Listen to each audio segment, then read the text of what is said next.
Okay, so I'm going to be going over end behavior. So the end behavior, it pertains to the function and how the function ends versus how it starts.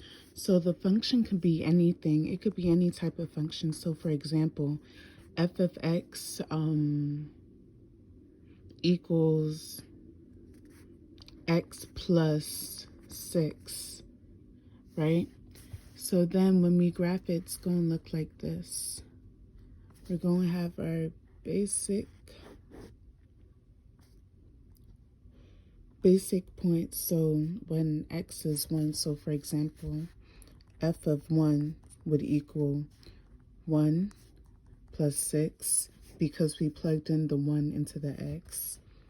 Then another one would be f of, let's go for a number smaller than that. So f of negative 2.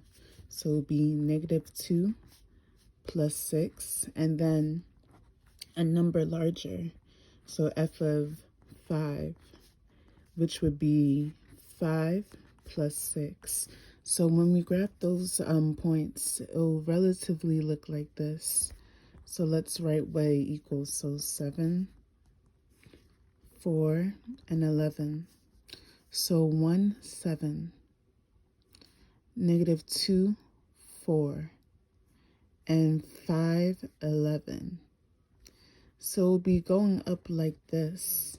As it's going up, you can see that it's heading to infinity because the f of x does not have any restrictions. It could be any number. So the end behavior, the end right behavior, because this is your right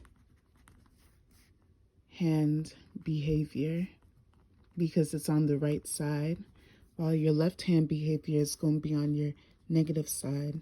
Left hand behavior. And on the left hand, it also does not have any barriers because you can go to the lowest number in the negatives and it'll still keep on going. It's just a linear line. So we look at the end behaviors and the arrows indicate that it keeps on going on and on.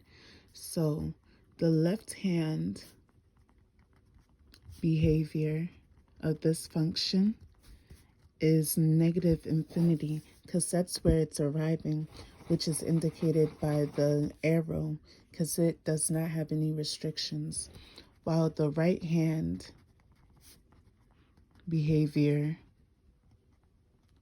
is positive infinity because as it's going this way, it's also on the positive side and it'll keep on increasing. And that's what the arrow here indicates.